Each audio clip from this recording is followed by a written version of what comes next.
Leyendo el Código de Procedimiento Penal, me surge una inquietud frente a un caso práctico. Dos personas procesadas por un mismo delito son declaradas responsables en primera instancia. Solo uno de ellos interpone el recurso de apelación. Ese llega al tribunal y el tribunal decide revocar la decisión, declarando la absolución.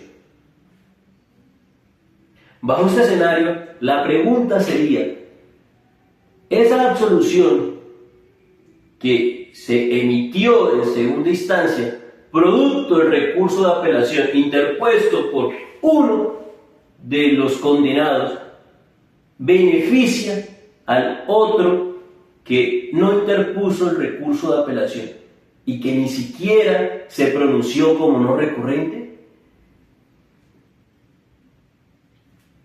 Frente a esta pregunta solo hay dos posibilidades: una que sí, la otra que no.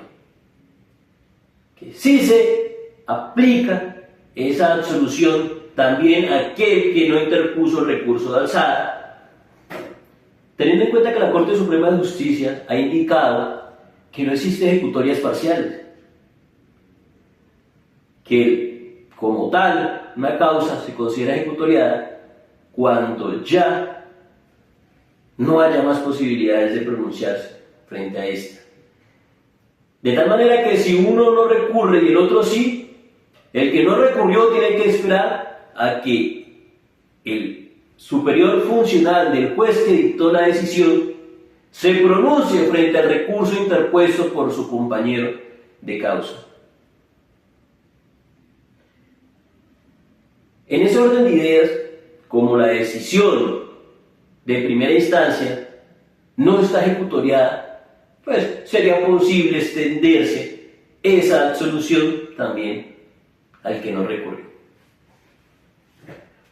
Por otro lado, donde se diga que el no recurrente, como no demostró inconformismo con esa decisión, tiene que entrar a cumplir la condena, se presentaría precisamente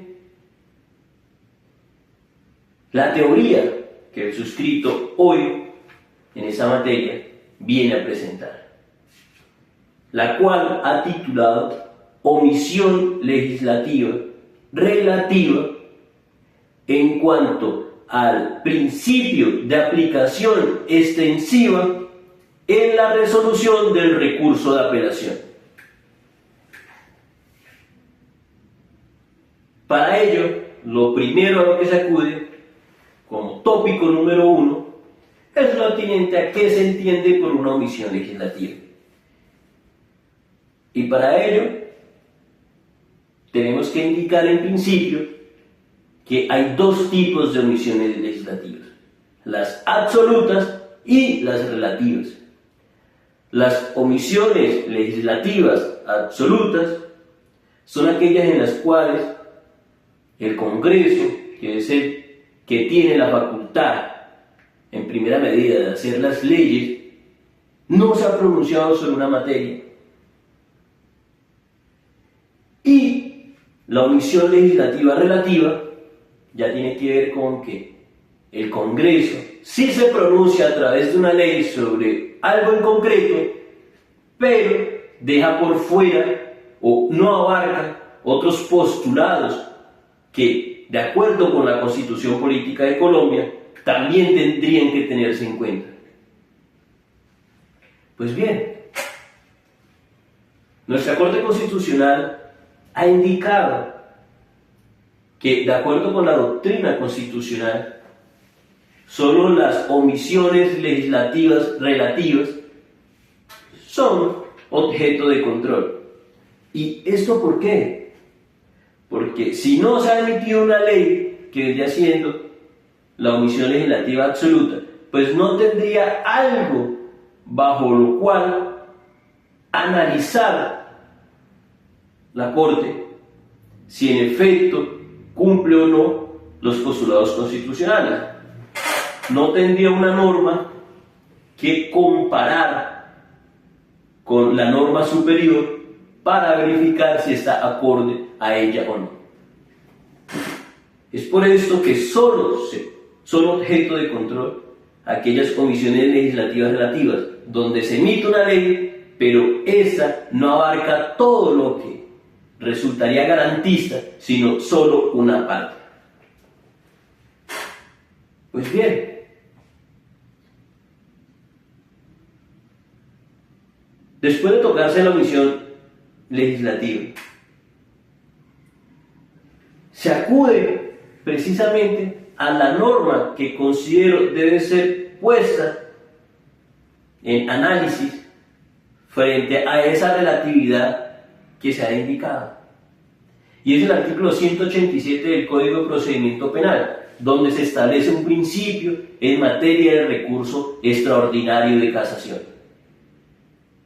Este artículo 187, denominado aplicación extensiva, nos dice el legislador que la decisión del recurso de casación se extenderá a los no recurrentes en cuanto les sea favorable.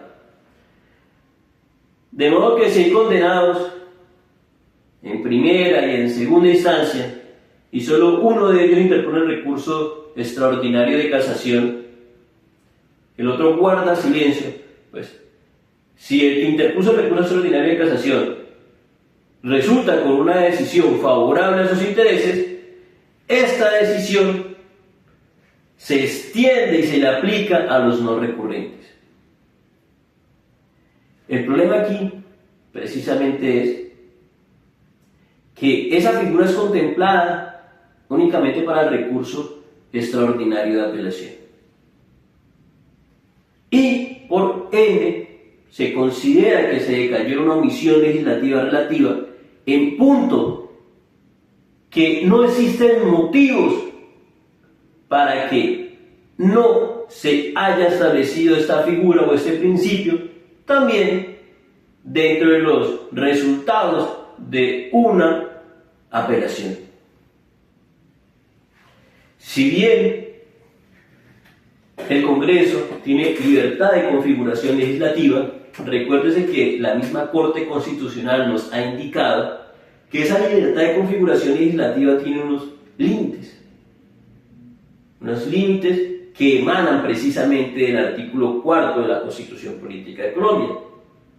¿Y esto en qué sentido? En que esa libertad de configuración legislativa tiene que respetar los principios y los fines esenciales del Estado. Que esa libertad de configuración legislativa tiene que verificar o hacer efectiva la vigencia de los derechos fundamentales y que tiene que observar las normas constitucionales. En este punto,